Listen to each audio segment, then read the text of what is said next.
Sama Pak, sama Pak, nggak gerak. Oh, berarti sama ya. Saya pikir di tempat saya saja. Mau.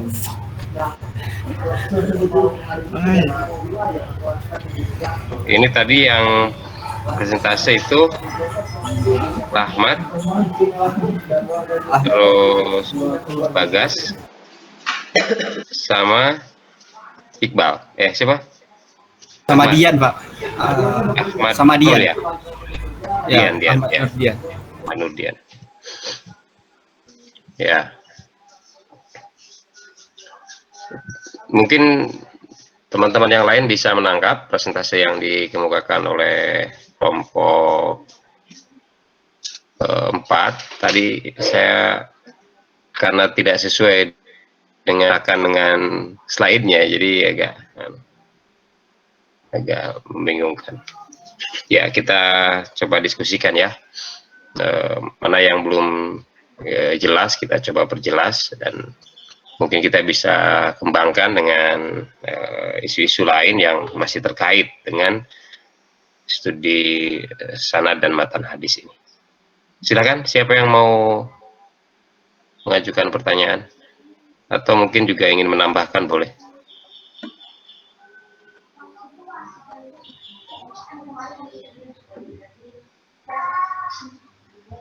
Ada?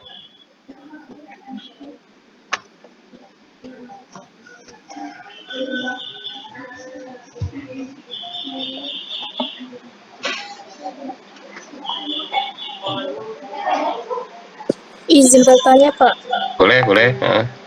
Siapa ini, siapa? Dani Atin Pak, Dani Alim. Nomor 36. 6. Oke, silakan. Apa pertanyaannya, Dani? Tadi disebutkan ada metode kritik sanad dan metode kritik matan lah. Kenapa ada kritik terhadap sanad dan matan, dan mengapa harus menggunakan langkah-langkah yang seperti itu? Maaf tadi PP belum kelihatan, jadi nggak Ya, terlalu itu. Oke, dari Dani Alin, menarik itu. Mengapa harus ada kritik sanad dan mengapa harus ada kritik matan? Bagus tuh pertanyaannya. Ada lagi yang lain? Assalamualaikum, Mbak. Oh, Maulana, silakan Maulana. Nomor berapa ya Maulana?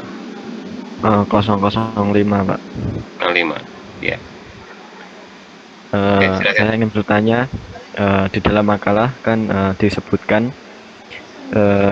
dalam meneliti pribadi periwayatan itu disebutkan unsur-unsur perawi ataupun unsur-unsur hadis dikatakan sahih.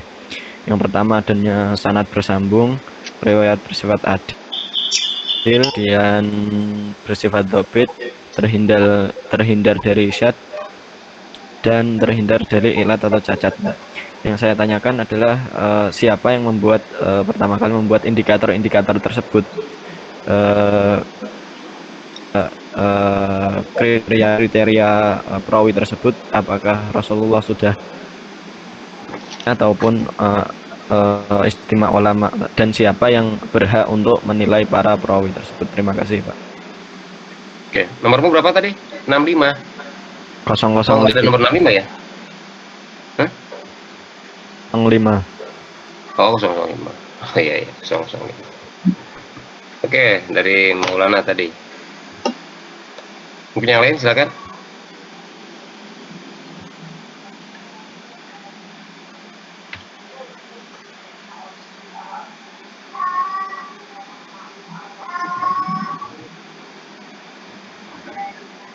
Ada yang lain?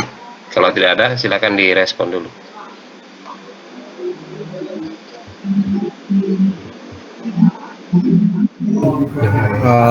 Assalamualaikum warahmatullahi wabarakatuh. Waalaikumsalam. Ada dua pertanyaan di sini. Yang pertama pertanyaan Mbak Dani Alif, kenapa ada kritik kepada matan dan sanad? Yang kedua pertanyaan dari Mas Maulana, siapa indikator orang yang membuat indikasi tentang sahihnya hadis dan siapa yang berhak menentukan orang itu dhabit atau zas atau segala macamnya. Ya, mungkin pertanyaan yang pertama, kenapa ada kritik terhadap matan dan sanad? Itu dikarenakan adanya sebuah ketakutan adanya hadis-hadis palsu. Kenapa harus dikritik sebuah matan? Matan itu bisa saja dibuat oleh manusia tanpa adanya ketersambungan sanadnya. Karena itu harus ada kritik-kritik atau kembali melihat apakah matan ini sudah benar secara tata bahasanya menurut ilmu nahwu, sharaf atau balaghah. Tentu harus ada pengkajian ulangnya. Maksudnya kritik di sini lebih kepada pengkajian ulang kembali terhadap matan dan sanad tersebut. Matan ini benar-benar sahih adanya atau tidak. Sekian mungkin Pak, mungkin teman-teman bisa menambahkan atau bagaimana? Oke, mungkin yang lain temannya Randi ada yang mau menambahkan?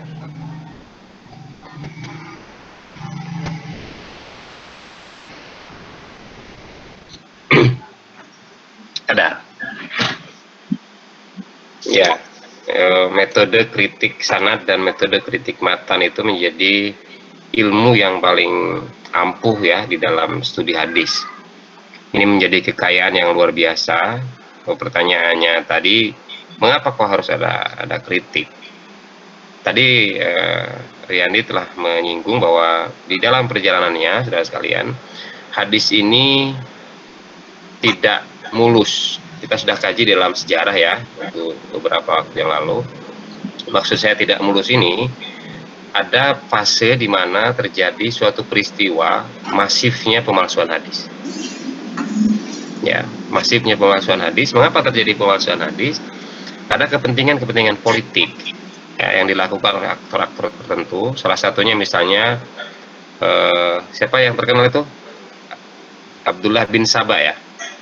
Pernah dengar nama itu?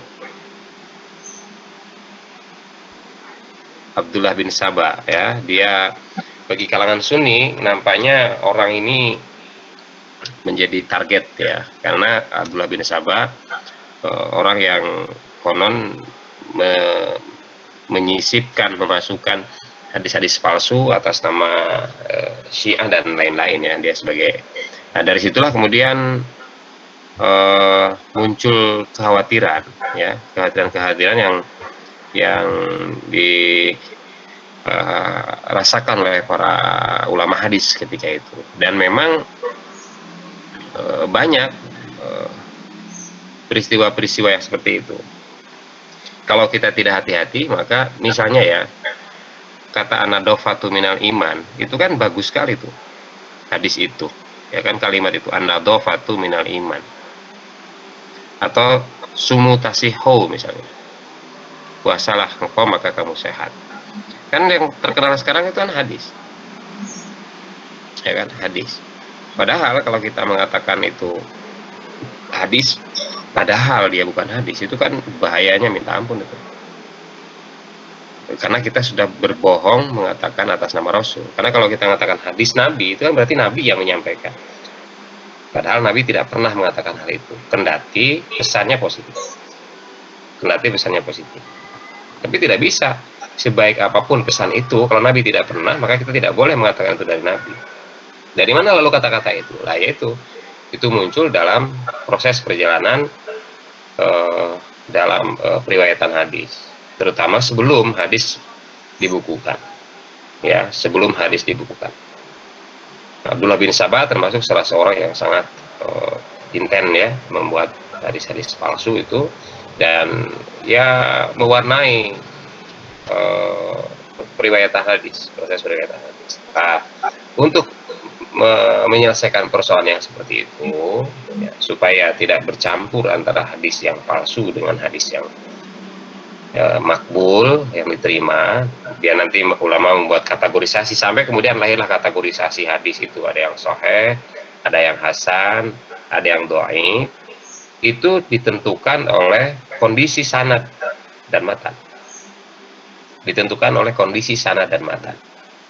Ya, memang tidak terlalu banyak ya ulama yang melakukan kritik matan. Ya, tapi kalau kritik sanad itu banyak sekali. Ya.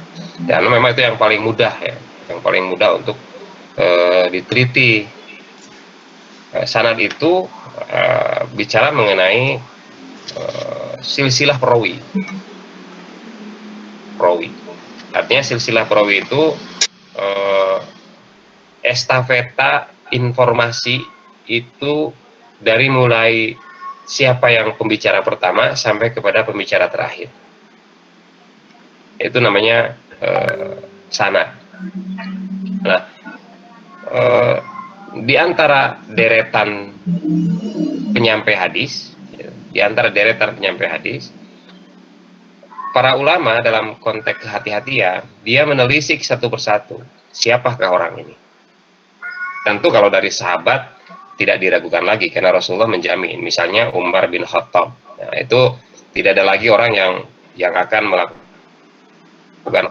Jadi kalau ada riwayat yang datangnya dari Umar bin Khattab, saya kira sampai di level Umar bin Khattab itu tidak jadi persoalan, ya kan, sampai di level Umar bin Khattab. Tetapi mulai dari tabi'in, ya kan, nah itu mulai muncul persoalan di situ. Bisa ada orang yang tidak dikenal, misalnya Gorib, orang ini kisopo gitu, dalam tobakot itu tidak dikenal, teman seangkatannya tidak dikenal, lalu tiba-tiba muncul orang ini siapa, nama ini siapa. Kalau orang yang tidak dikenal lalu meriwayatkan hadis, itu kan menjadi tanda tanya. Ya, tidak ada di dalam jaringan perawi hadis. Ya. Bisa juga di situ misalnya orangnya terkenal sebagai pembohong. Ya, bagaimana mungkin obrolan seorang pembohong itu bisa diterima? Walaupun di antara perawi yang lain itu dari atasnya, misalnya dari Umar atau dari Ibnu Abbas atau dari Aisyah misalnya, tapi ternyata ada seseorang yang dikenal di dalam silsilah rentetan penyampai hadis itu, dia pembohong misalnya, itu langsung gugur hadis itu. Karena apa? Kalau masuk orang itu nanti hanya akan menjadi dianggap sebagai kebohongan, yang bohong. Itu pentingnya melakukan kritik hadis untuk memastikan bahwa hadis yang sampai kepada umat itu, hadis yang sampai kepada pembaca itu adalah hadis yang betul-betul valid dari aspek sanad, ya. Kemudian valid dari aspek matan. Matan itu adalah kalimat yang mengandung pesan yang datangnya dari Nabi.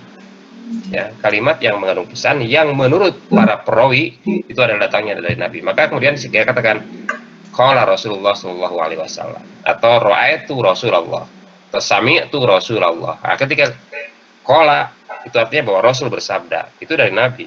Ra'aitu itu artinya si perawi tadi, perawi pertama melihat Nabi. Sami'tu, ya kan, si perawi pertama mendengar bahwa Nabi mengucapkannya seperti itu. Kalau mendengar Nabi seperti itu, bisa dia langsung mendengar dari Nabi atau dari sahabat yang lain yang dia kemudian mendengar. Karena dalam sejarah kemarin kita katakan Nabi menyampaikan sesuatu kepada sahabat yang kebetulan sedang menjadi ajudan beliau, sahabat yang lain tidak bersamanya. Kemudian dia menyampaikan kepada yang lain, ya kan, menjadi kepada sahabat yang lain. Sami'tu Rasulullah sallallahu alaihi wasallam. Aku mendengar Rasulullah, itu bisa salam atau dari sahabat yang bersama-sama dengan itu, lalu aku mendengar dari sahabat ini, aku mendengar dari Rasulullah, kan, semacam itu. Nah, itu untuk memastikan bahwa hadis yang diterima itu adalah hadis yang betul-betul datangnya dari Rasul. Itu adalah sanad. Ya, jangan sampai ada kemasukan orang-orang yang tidak bisa dipercaya. Kemudian kalau matan itu tentang pesannya, apakah pesan itu ya merupakan pesan yang sahih, artinya sahih itu dia tidak bertentangan dengan Al-Quran sebagai sumber utama, tidak bertentangan dengan hadis yang lain. Itu kan, kemudian bagaimana kalau ternyata dalam matan itu kan ada perbedaan kalimat antara hadis yang satu dengan hadis yang lain. dari sanad yang satu ke sanad yang lain. Maknanya sama, tetapi matanya berbeda. Itu menjadi perhatian, menjadi kritikan, dan menjadi objek yang dipelajari luar biasa. Karena ada karakteristik-karakteristik di dalam ulumul hadis ketika menjelaskan bahwa ini hadis diriwayatkan bil makna, ini hadis diriwayatkan bil qaul misalnya, ya kan? Bil lafdi, ada bil makna, ada itu sangat diperhatikan oleh ulama hadis. Untuk apa? Supaya hadis yang sampai dari generasi ke generasi merupakan hadis yang betul-betul sahih, atau bisa dipertanggungjawabkan dari silsilahnya, atau dapat status yang jelas. Jadi belajar kritik sanad dan matan itu untuk mendapatkan status hadis yang kita terima.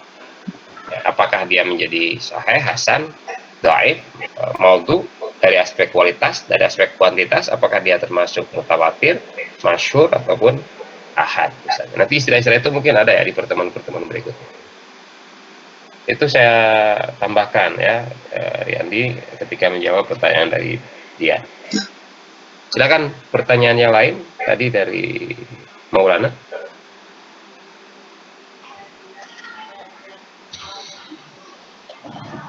Siapa yang akan merespon pertanyaan Maulana? Siapa Izin yang menjawab.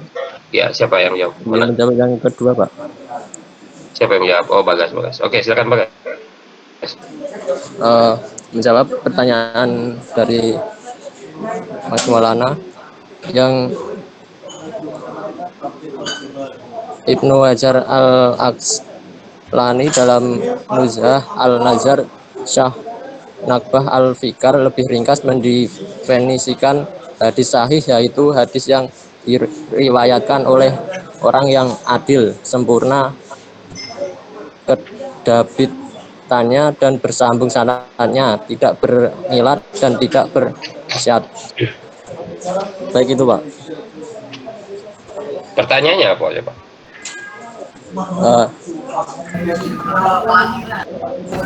Pertanyaannya tadi, siapa yang membuat indikator tentang sahih itu, Pak? Pertanyaannya. Nah, iya, itu pertanyaannya. Ya, jawabannya dari Mas Bagas yang saya tangkap itu bahwa yang bikinnya itu adalah Ibnu Hajar Asqalani dalam kitab Nuzhah al-Azhar, Syarah Nukhbah al-Fikrah, yang isinya itu lebih ringkas mendefinisikan tentang hadis sahih. Itu, Pak. Ya. Kan tadi kan Maulana mengatakan apakah dari Rasul, katanya kan, ya kan? Ya, Pak. Dan siapa yang berhak itu, tentu yang berhak itu adalah seorang peneliti, Pak. Siapa yang berhak menentukan orang ini topik, orang ini ada ilatnya kah, ada sasnya kah, atau gimana ya, Pak? Tentu seorang Bukhari, beliau itu memang pergi ke orang yang beliau ini dari sini, beliau mau pergi ke sana dan bertanya, adakah ilat orang ini, dan bertanya ke sekitaran. Kan banyak orang di perkampungan itu mengetahui setidaknya orangnya gimana, dan tidak, dengan tanda kutip, tidak mungkin orang bersepakat bohong, karena nggak mungkin saja orang itu sepakat bohong bersama-sama. Itu orang yang jahat dikata baik, itu hal yang agak tidak mungkin secara logika. Itu ya orang yang meneliti tentang suatu hadis yang menentukan apakah dia itu udah tidak ada ilatnya di sana. Betul, Pak. Ya. Oh iya, yang membuat indikator tentang dia itu orang yang dobit dan lain sebagainya, itu para ulama. Ya, yang pertama kali secara sistematis melakukan hal itu ya Imam Bukhari. Mengapa Imam Bukhari termasuk orang yang pertama kali? Karena dialah orang yang mulai melakukan mensortir ya bahasanya ya. Kalau bahasa kita sekarang, mensortir hadis yang beliau punya. Jadi Imam Bukhari itu kan ratusan ribu hadis yang beliau hafal. Ya, ratusan ribu hadis. Tetapi dia tidak yakin dengan ratusan ribu hadis yang beliau hafal itu, apakah ini memang sungguh-sungguh dari Rasul atau tidak gitu. Lalu dia melakukan penelitian itu, melakukan perjalanan mulai dari barat sampai dengan ke timur untuk mencari dia dengan beberapa perawi dan sanad yang ada. Makanya kalau kamu baca dalam kitab Bukhari, itu satu hadis itu banyak sanadnya, banyak sekali sanadnya. Kalau di dalam kitab itu kan diceritakan ada yang bilang 6.000 hadis, ada yang bilang sampai 7.000 hadis, tapi ada yang menyebutkan 3.000 hadis. Kenapa kok beda-beda? Jadi yang 3.000 hadis itu adalah matannya, yang 6.000 berarti kan kalau begitu satu hadis itu paling tidak ada dua jalur yang diriwayatkan, sehingga di situ ada nomor hadis 1 sampai dengan nomor hadis 6.000 sekian. Satu hadis bisa berarti 2 jalur, maka menjadi ada 3.000 palingnya jadi 6.000. Memang begitu, padahal yang dihafal ratusan ribu. Nah, maka dia melakukan penelitian, betul tadi kata Ariandi, melakukan penelitian, dia melakukan cross check. Ini kan saya kira luar biasa ini pada zaman itu ya, abad ketiga Hijriyah atau sekitar abad ke-9 ya, abad ke-9 Masehi, ada seorang ulama yang punya antusias yang luar biasa untuk tentang hadis, sehingga dia bisa ini tidak cocok ini dikenal di lingkungannya sebagai pembohong, dikenal di lingkungannya. Maka apa yang ada adalah makalan beliau ketika dia menceritakan hadatsana hadasana ya kan begitu, sampai kalau Rasulullah itu dia pretel itu satu persatu. Nah, itu adalah para ulama. Jadi Nabi tidak pernah membuat kriteria hal itu, karena di zaman Nabi belum ada ulumul hadis yang secara sistematis dimulai dari imam hadis, yang kemudian sampai ke generasi sekarang saya kira seperti yang dilakukan oleh Al-Albani ya, Nasir Al-Albani, kemudian di atasnya itu ada Ibnu Hajar Al-Asqalani. Saya kira itu sangat berjasa. Dia juga melakukan kajian terhadap sejumlah hadis yang ditulis oleh Imam Bukhari dan Muslim. Jadi Ibnu Hajar itu mencoba mengumpulkan hadis-hadis yang beliau baca dari kutubus sittah, ya kan, Bukhari, Muslim, Tirmidzi, An-Nasai, Abu Dawud, Ibnu Majah. Mana yang menurut beliau sahih diambil, walaupun dia tidak sahih, kemudian dia ternyata dikatakan di dalam Bukhari itu tidak sahih, diambil dan dia sandingkan dengan yang lain. Dia memang Ibnu Hajar Al-Asqalani termasuk seorang ahli hadis. Dia membuat syarah Bukhari ya, syarah Sahih Bukhari yang dikenal dengan Fathul Bari itu. Ya, ini luar biasa. Jadi yang membuat kriteria itu adalah para ulama, terutama ulama muhaditsin ya, ulama-ulama ahlul hadis, dalam konteks melakukan penelitian tentang kualitas hadis itu. Maka nanti ada yang disebut dengan rijalul hadis, ya kan? Rijalul hadis itu ada ketika para ulama mulai melakukan takhrijul hadis. Nah, takhrijul hadis itu bicara untuk mengeluarkan hadis yang sahih dan yang tidak sahih di situ. Takhrijul hadis. Nah, dalam konteks takhrijul hadis ada rijalul hadis, ada tabaqat, ya kan, tabaqatul muhaditsin, ya kan? Itu menjadi buku-buku, kitab-kitab yang dirujuk oleh mereka. Rijalul hadis itu diantara kitab yang sangat vulgar menceritakan keburukan orang lain. Menurut saya, kalau Anda mencari kitab yang paling serius bicara soal keburukan orang yang sesungguhnya dalam Islam tidak boleh, ya kitab Rijalul hadis itu, karena di situ akan diceritakan kalau si A pembohong, si A tidak kuat hafalannya, si A suka makan sambil berdiri, misalnya, itu diceritakan semua. Karena dengan diketahui hal-hal buruk dari seorang perawi, maka akan berpengaruh terhadap hadis yang diriwayatkannya. Kalau ditengarai seseorang itu punya mentalitas yang tidak baik, maka hadis yang diriwayatkannya pasti tersingkir. Nah, itu saya tambahkan demikian. Silakan, ada yang lain? Pak, izin bertanya. Oke, Umi. Apakah dapat menilai kepalsuan hadis tanpa melihat sanadnya? Ada yang mau jawab? Boleh diulangi Pak, belum saya catat soalnya nggak jelas. Apakah dapat menilai kepalsuan hadis itu tanpa melihat sanad hadis? Apakah bisa? Selain Melihat kepalsuan kepalsuan hadis tanpa melihat sanad hadis.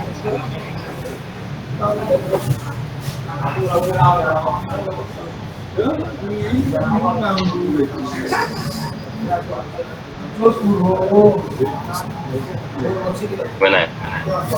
Randi. Sebentar ya Pak. Sebentar ya Pak. Kalau di belakangmu ramai banget, siapa itu? Kenapa Pak? Di belakangmu ramai itu apa? Kos-kosan apa, Pak?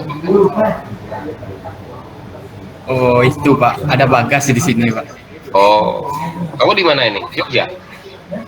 Iya Pak, di kedai kopi. Cari sinyal Pak. Oh, kamu di Jogja ini? Iya Pak. Oh,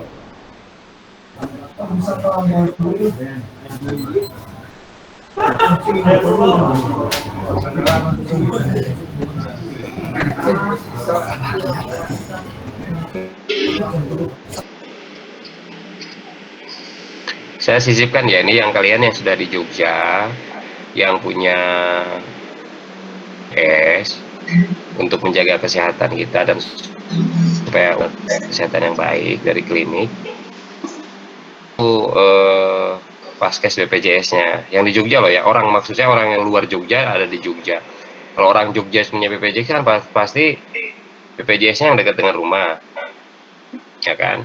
Nah, kalau orang yang dari luar Jogja kan pasti juga mendekati kampus kos-kosannya dan lebih mudah koordinasinya. Nah, pindahkan tuh BPJS-nya ke UIN, ke Poliklinik UIN, supaya nanti kalau ada apa-apa tinggal kontak klinik UIN, online bisa, apapun bisa itu.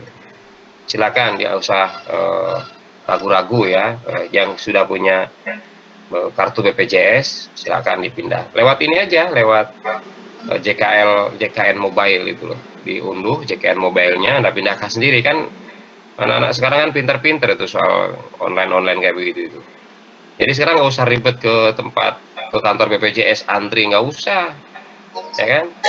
Jadi apalagi nanti kalau sudah lurik ini, supaya jaminan kesehatan kita terjaga. Yang belum punya mungkin juga supaya ambillah apa kelas 3 gitu sama ayahmu yang cuman berapa sekarang kelas 3 itu 25.000 apa 30.000 per bulan, tapi kita mendapatkan layanan kesehatan kalau ada apa-apa gitu kan, meminta keterangan, mau konsultasi reproduksi ke klinik UIN, supaya UIN juga memberikan pelayanan kepada. Kalau tidak punya itu kan harus bayar tuh ke klinik. Kalau punya BPJS pindahin, nah, gratis semuanya. Itu saya sampaikan. Kebetulan saya ini sedang melakukan evaluasi terhadap klinik ya. Saya diminta oleh UIN untuk melakukan evaluasi klinik. Ternyata salah satunya ya belum memberikan pelayanan kepada mahasiswa karena banyak mahasiswa yang tidak punya kartu BPJS. Yang sudah punya belum dipindah ke klinik UIN. Sehingga hasil pemeriksaannya kan menjadi seperti tidak berfungsi gitu, jalan sih. Terutama yang baru-baru ini, yang baru semester 2, saya kira sangat penting ya untuk punya. Yang di pondok-pondok aja sekarang mereka punya BPJS loh, yang di pondok-pondok aja. Ya, ini klinik yang menurut saya cukup bagus. Itu saya sisipkan. Saya akan terus ingatkan ya teman-teman mahasiswa supaya ya, untuk kebaikan lah. Silakan Randi. Udah ketemu jawabannya? Sebentar Pak, masih diskusi Pak ini. Oh, masih diskusi. Oh, di kafe toh. Aku ingin tahu kafenya apa tuh.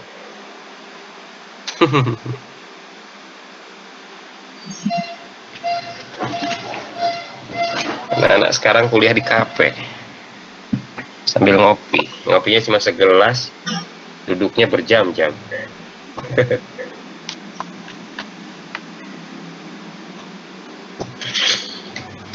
Oke, ada yang masih mau bertanya lagi silakan. Yang mau bertanya silakan. Tambahan pertanyaan nggak apa-apa. Lewat chatroom boleh.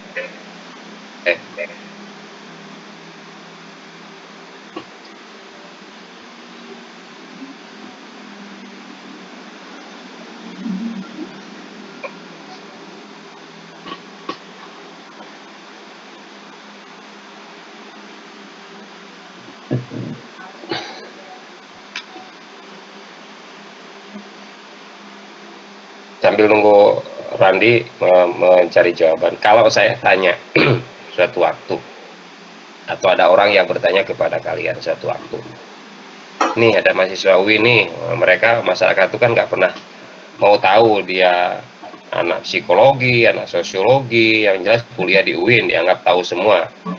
Dan kalian bukan orang tafsir hadis. Kalau saya tanya, kalau ada yang nanya gitu, Mbak, atau Mas, tolong, ini ada hadis nih, panjang sekali. Gitu. Saya pernah dengar katanya hadis itu ada sanad dan ada matan. Yang sanad yang mana, Mbak? Yang matan yang mana, Mbak? Kira-kira bisa nggak aku tunjukkan itu? Bisa. Hah? Bisa? Yang lain bisa nggak kira-kira? Siapa yang bisa tadi? Bisa, Pak, insya Allah. Oh, sip. Zam. Oke. Ini kamu dari mana ya, Zam? Bisa, ya. Iya, Pak, dari Alia. Oh ya, yang Iqbal, Zam, mungkin juga Randi, ini anak-anak Man. Ini anak-anak yang bukan dari Man bagaimana? Bisa nggak kira-kira? Ada yang bukan dari Man nggak? Saya senang kalau sudah pada bisa, kan keren, ngapain kita kan? Sederhana aja gitu loh. Ini sanad, ini matan. Misalnya ya, saya baca sebuah hadis bisa begini. Haddatsana Ubaidullah ibnu Musa qala akhbarona Handalah ibnu Abi Sufyana an Khalid an Ibni Umar radhiyallahu anhuma qala Rasulullah sallallahu alaihi wasallam bunyal islamu ala khamsin syahadati alla ilaha illallah wa anna muhammadar rasulullah wa iqamis sholati wa itaiz zakati wal haji wa shaumi ramadhana. Ini kan hadis panjang nih. Yang mana yang sanad, yang mana yang matan? Hadasana yang sanad. Sampai mana itu? Sampai pola. Sampai pola kabarnya itu Rasulullah matan. Betul, pinter. Yang matan yang mana? Yang kola Rasulullah sama isinya. Yang bunyal islamu ala kalau Rasulullah kan beliau yang bersabdanya itu belum matan, ya kan? Dia adalah pembicara pertama. Pinter lah kalau kayak gitu. Gak usah susah kan, itu kan kuncinya kan. Cuman itu toh kita bicara soal sanad dan matan itu. Tapi memang ada beberapa kajian-kajian di seputar itu. Itu paling penting buat saya itu dulu deh. Itulah yang paling mendasar. Jadi kalau ini terutama bagi teman-teman yang belum pernah mengenal ya, nanti kalau tadi kan tidak disebutkan di dalam video secara detail. Nanti di video saya ada untuk hal yang semacam itu. Nanti ada Prowi 1, Prowi 2, Prowi 3, Prowi 4, Prowi 5. Misalnya yang hadasan itu, yang cerita hadasan itu siapa, Mas Jam? Yang pertama itu loh, hadasana. Ini hadis ini saya ambil dari Bukhari. Berarti hadasana ini siapa? Hadasana. Gimana, Pak? Tadi kan saya sebut hadis ya, hadasana Ubaidullah, atau saya share sebentar. Mana ya? Bisa share nggak? Bentar.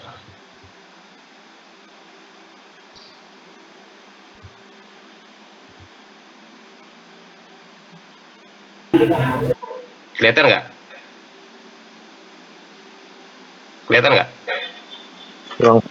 Pak. Kelihatan, Pak.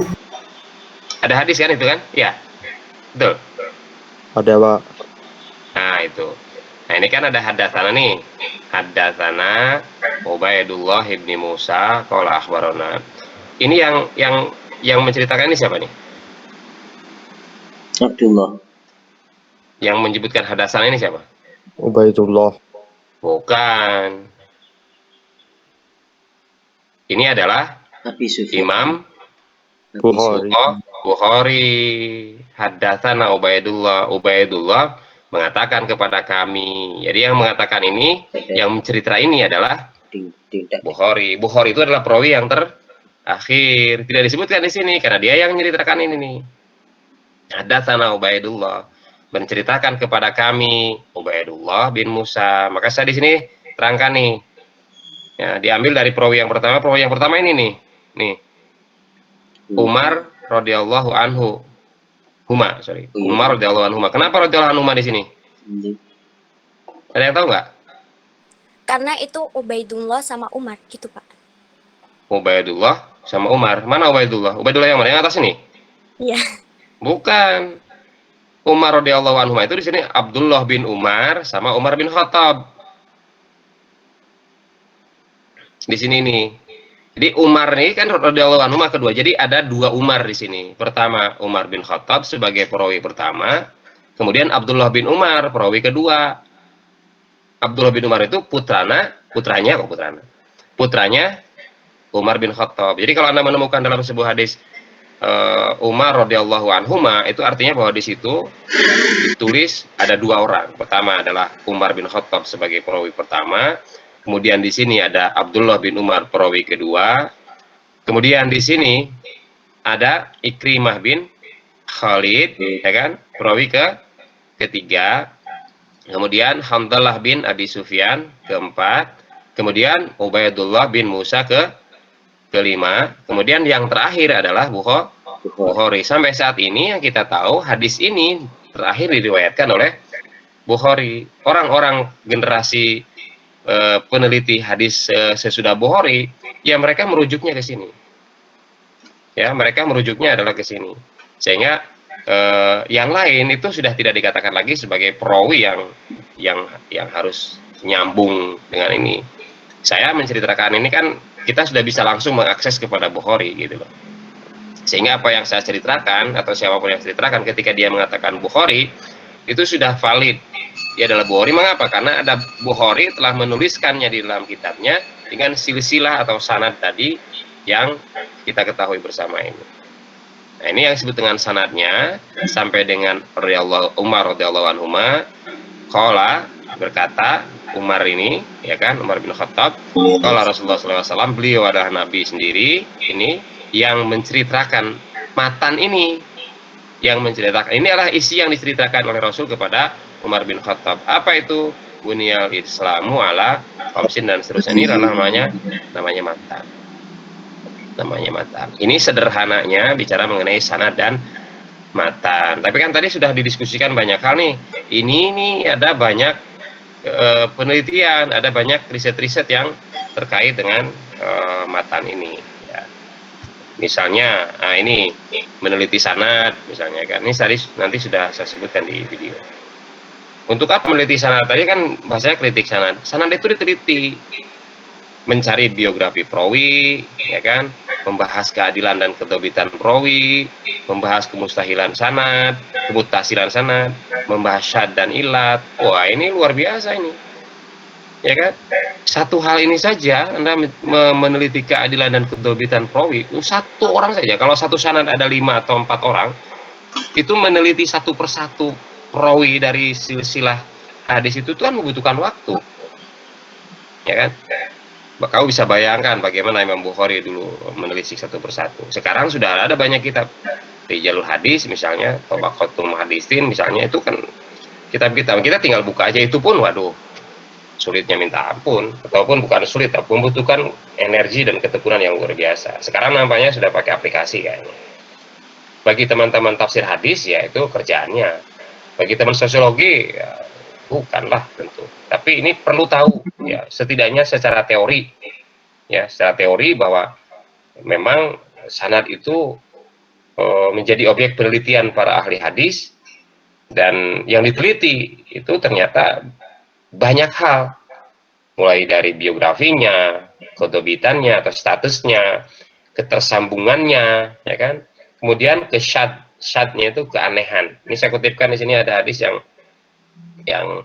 dipandang syad gitu. Syad itu adalah hadis yang berbeda dengan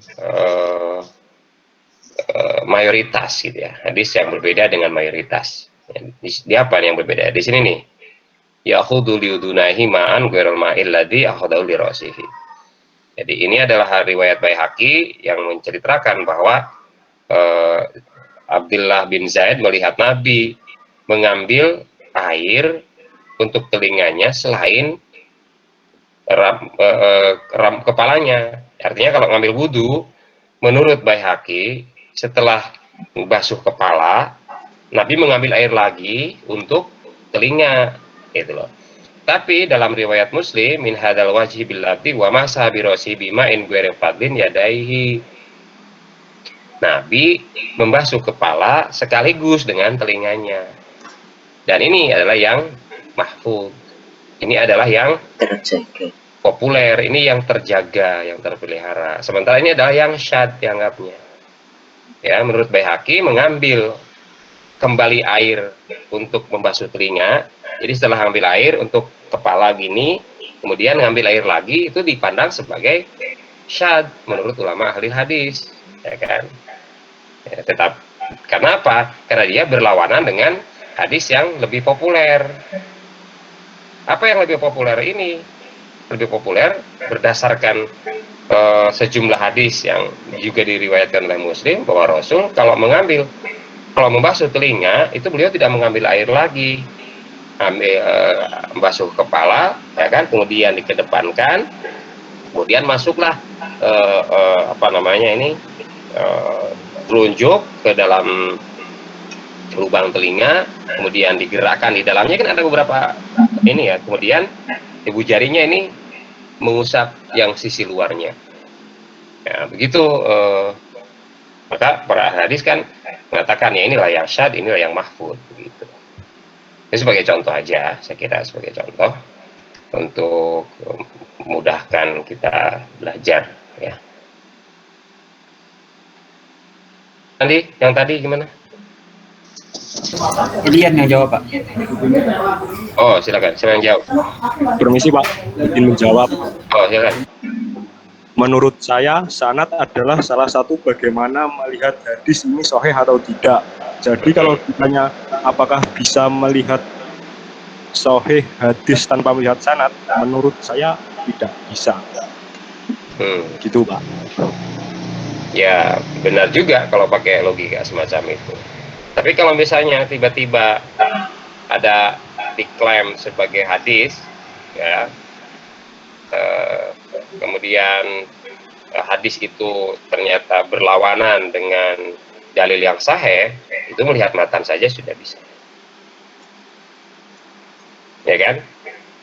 Kalau misalnya melihat matan itu secara kasat mata berlawanan dengan dalil yang ada dalam Al-Quran dan hadis yang sudah populer, yang mutawatir misalnya, itu sudah ketahuan bahwa itu pasti bohong, ya kan? Jadi kalau ada orang hadis, loh ini hadis misalnya, tapi ternyata di situ berlawanan dengan dalil-dalil yang masyhur dan yang sahih, itu pasti dikatakan dia maudhu, dia palsu, itu hadis palsu, tidak dhaif lagi, dia palsu, ya kan? Justru karena tidak ada sanad itulah dia dikatakan sebagai kepalsuan, paham nggak? Ya kan? Karena tidak ada sanad itulah maka dianggap sebagai sebuah kepalsuan. Gitu. Walaupun logikamu benar, loh Bapak bisa bilang palsu itu karena tidak ada sanad. Berarti kan sanad dulu Pak, kan begitu. Itu kan sama dengan telur dan ayam kan? Gitu. Tapi menurut hemat saya, kalau melihat hadis tanpa ada sanad dan hadis itu secara kasat mata terusnya berlawanan dengan Al-Quran, itu adalah sesuatu hal yang bisa kita putuskan bahwa itu bukan merupakan sebuah hadis yang sahih. Kalau tidak dhaif, ya dia hadis yang palsu. Gitu. Itu tambahannya. Ada yang lain?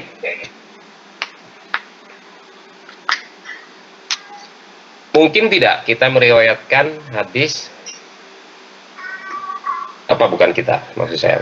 Ada nggak kasus bahwa para sahabat meriwayatkan hadis dari Nabi selain fi'li dan takriri, ya, dengan bil makna? Mungkin tidak. Gimana Pak? Sahabat ataupun perawi hadis menyampaikan hadis dari Rasul dalam konteks hadis qauli begitu, tetapi dengan makna. Oh mungkin Pak, soalnya pengijazahan hadis itu Saya itu matan-matan hadis itu ada yang berbeda-beda, tapi maknanya itu sama sebenarnya. Ya. Ada hadis yang seperti demikian. Saya kurang hafal juga hadisnya. Itu hadis yang mutawatir innamal amalu binniyat. Itu kalau baca dalam beberapa versi innamal amalu binniyat, itu lafadznya berbeda dari satu yang kita hafal sekarang kan dari Arba'in Nawawi ya. Ya kan? Dari Arba'in Nawawi tentang innamal amalu binniyat itu hadis yang pertama. Tapi di beberapa kitab hadis yang lain itu berbeda dengan yang dikemukakan oleh Imam Nawawi Al-Bantani itu. Tidak innamal a'malu binniyat, tapi di hadis yang lain yang diceritakan oleh perawi yang lain gitu, dia mengatakan al-a'malu binniyat tanpa innama. Bahkan ada yang mengatakan bukan al-a'malu, tapi ada amalu binniyat. Tapi kan substansinya sama toh? Sama, tapi kemudian mereka komitmen ya, para ulama hadis itu para sahabat ya ulama hadis yang kemudian mengakui akan adanya periwayatan bil makna dari qaul Nabi, itu harus diikuti dengan kalimat yang menandakan bahwa itu adalah kalimat perawi. Seperti misalnya qala Rasulullah SAW hakaza. Ya kan? Hakaza. Seperti ini gitu. Min nahwi hadza misalnya. Dengan model seperti ini. Itu artinya bahwa si sahabat ini pernah mendengar pesan dari Nabi gitu. Tetapi dia tidak terhadap lafziahnya gitu. Tidak hafal terhadap lafaz yang disampaikan Nabi. Sehingga dia mengatakan berdasarkan versinya gitu. Kayak gini lah kira-kira kan. Kayak gini lah aku dengar dari Nabi. Ya, karena memang hadis itu populer gitu. Jadi dikatakan mutawatir itu menurut saya innamal a'malu binniyat itu Nabi berbicara kepada 1-2 orang, kemudian ternyata di level sahabat itu menyebar hadis itu, tetapi ada sahabat yang tidak terlalu ingat gitu ya hafalannya, karena memang menurut para ulama hadis hanya khusus bagi tingkatan sahabat, tobakoh sahabat yang boleh meriwayatkan hadis bil makna, dan itu juga punya syarat bahwa dia betul-betul berada bersama dengan Rasul.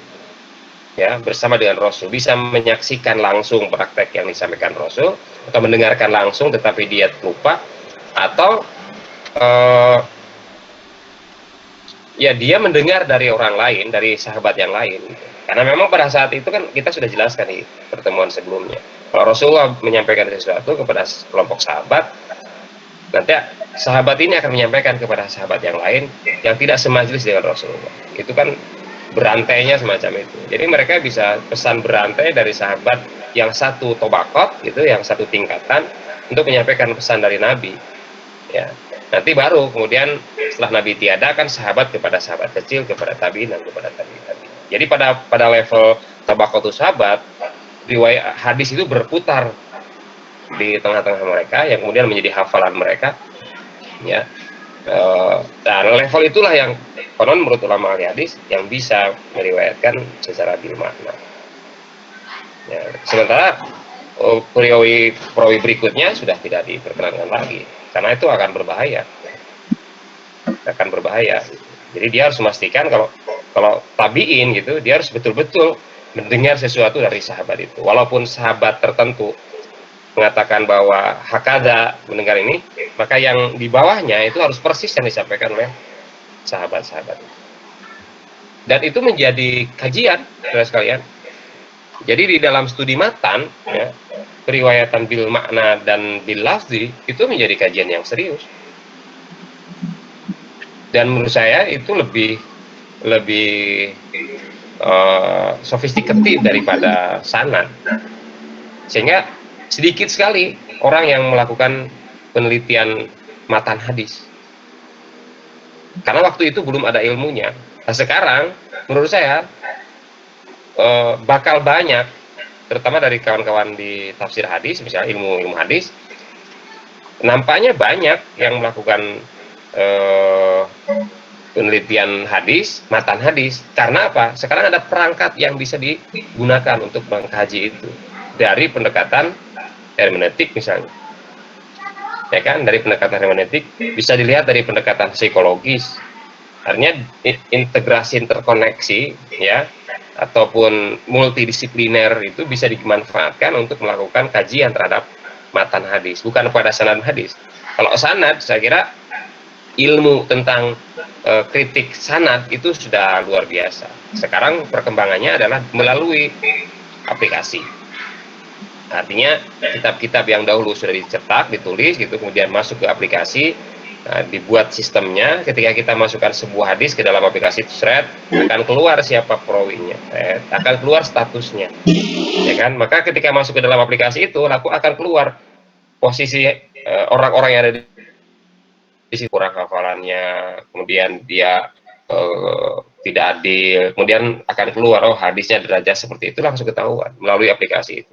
Tapi kalau kalau matan, dia membutuhkan ilmu lain, dan sekarang saya kira sangat besar peluangnya untuk itu. Bahkan kajian sosiologis juga menurut saya bisa dimanfaatkan untuk melakukan kajian terhadap matan hadis, walaupun ya nanti akan menimbulkan tafsir-tafsir yang lebih luas. Artinya kalau dulu dalam pendekatan tekstualis, hadis dimanai hanya linier gitu, apa namanya, linier apa paralel, ya linier mungkin ya, tapi sekarang dia bisa menjadi sirkular sekarang ini, ya kan, bukan linier lagi tapi menjadi sirkular. Jadi memahami hadis, satu matan hadis diteliti dengan berbagai macam perspektif, itu akan memberikan makna tersendiri di dalam kajian hadis. Banyak sekali loh saudara sekalian. Saya kira apalagi sekarang dengan munculnya living hadis, nah, itu akan memberi kesempatan yang lebih luas lagi, bahwa meneliti hadis bukan oleh ahli hadis saja. Sekarang ini dalam living hadis sudah bisa orang sosiologi melakukan hal itu, gitu loh. Jadi riset tentang living hadis itu sudah bisa dilakukan oleh teman-teman sosiologi Visum UIN Sunan Kalijaga Yogyakarta. Bagaimana caranya? Nah, itu kita aspek interaksionisme simbolik, interaksi sosial, ya kan? Sosial. Kenapa? Karena misalnya tradisi, saya katakan tradisi, buka puasa sunnah, ya, buka puasa sunnah Senin Kemis, gitu. Di beberapa masjid, di beberapa musola dan perkampungan sekarang itu sudah biasa, ya kan? Atau yang sudah cukup lama, misalnya apa? Lebaran ketupat di hari ke-8 itu saya kira living hadis itu di beberapa tempat di wilayah Jawa, di Madura, di Jawa Tengah, Pantai Utara, di Klaten itu juga ada tuh, ya kan? Itu bicara mengenai living hadis. Mereka melakukan lebaran ketupat di hari ke-8 karena hari pertama adalah Idul Fitri, haram berpuasa, hari kedua mereka sudah berpuasa lagi, yang disebut dengan puasa Syawal 6 hari, ya kan? Mansoma, barang siapa yang berpuasa sita min Syawal, maka kasomi dahar, seperti puasa satu tahun, ya kan? Nah, maka hari ke-8 mereka hari raya ketupat. Menurut saya itu living hadis itu. Menurut saya. Dan itu teman-teman sosiologi bisa melakukan riset yang seperti itu. Dilihat dari berbagai macam perspektif. Selama itu menunjukkan adanya interaksi sosial, ya kan, atau makna sosiologis yang diambil, kan ada paradigma makna, ya kan, ada paradigma struktur sosial di dalam kehidupan masyarakat, strukturnya, interaksinya, maknanya itu bisa diteliti, ya kan, atau berbagai tradisi-tradisi keagamaan lain yang memang berbasiskan pada hadis kita akan sebut sebagai living hadis. Oh, menarik itu, ya kan, sekira. Oke. Sudah jam 4:30. Sampai jam berapa kita harus? Jam 5.10 ya? Jam 5.10. Oke, ada lagi? Silakan.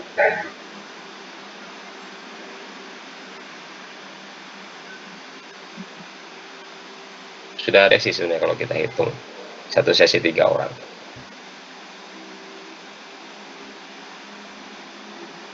Ada lagi?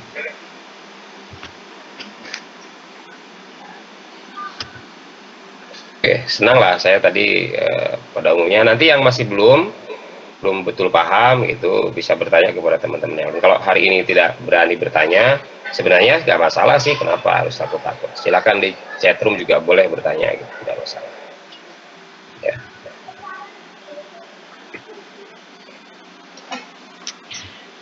Ada yang mau ditanyakan lagi? Saya kira nanti saya akan menjelaskan di dalam video saya. Jadi ada video sekitar 27 ya, 27 menit, 23 menit atau 27 menit. Artinya kalau saya share video sekarang, maka nanti akan berakhir pada pukul 5 lebih dikit ya. Sehingga ya seharusnya kita selesai jam 5.10, maka nanti kalau saya share video sekarang maka Anda bisa selesai jam 5 lebih sedikit. Jadi korupsi ya tidak terlalu banyak lah korupsi. Dan 10 menit itu bonus gitu ya.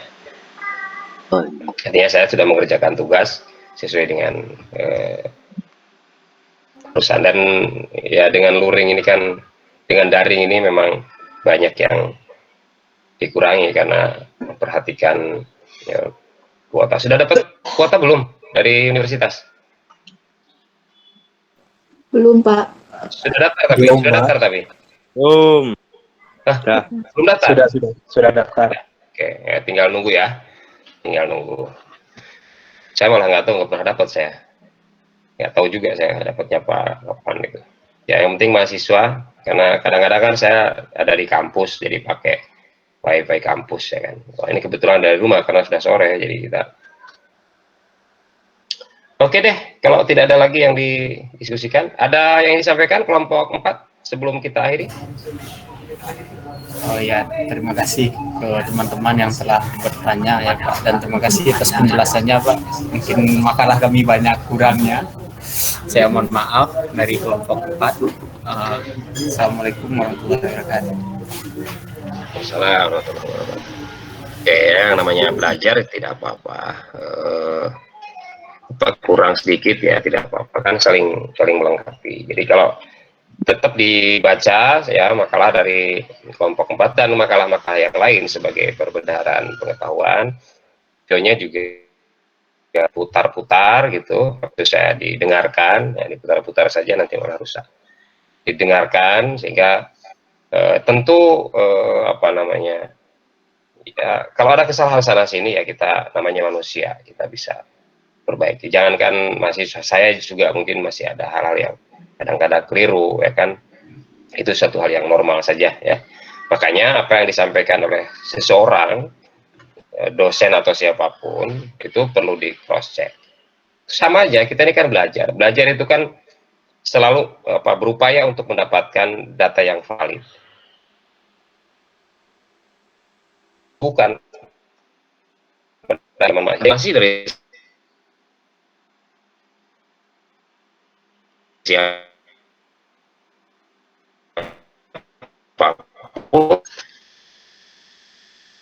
itu Bitcoin dengan orang yang lain diskusi lagi, sehingga kita bukan menjadi orang yang dikooptasi, diindoktrinasi oleh suatu kekuatan yang sesungguhnya kita punya hak untuk memilih pendapat, punya hak untuk mengkritik pendapat diri kita sendiri, dan juga punya hak untuk mengkritik pendapat orang lain ya, dalam hal apapun saya kira ya. Ya, jadi kalau dalam hal agama saja diberi kewenangan untuk begitu, apalagi di dalam soal-soal yang bersifat sosial. Demikian yang dapat saya sampaikan. Jangan lupa summary-nya sudah saya buatkan di e-learning. Mudah-mudahan ada kesan yang nempel ya, walaupun hanya satu paragraf saja buat saya itu sudah sangat menyenangkan. Mohon maaf atas segala kekurangan. Terima kasih kelompok 4 telah memfasilitasi kita semua. Mari kita akhiri kuliah ya pada kesempatan yang bersama-sama membaca doa bersama majelis. Subhanakallahumma wa bihamdika asyhadu an la ilaha illa anta astaghfiruka wa atubu ilaik. Walhamdulillahirabbil alamin. Billahi taufiq wal hidayah. Assalamualaikum warahmatullahi wabarakatuh. Waalaikumsalam. Waalaikumsalam. Ya.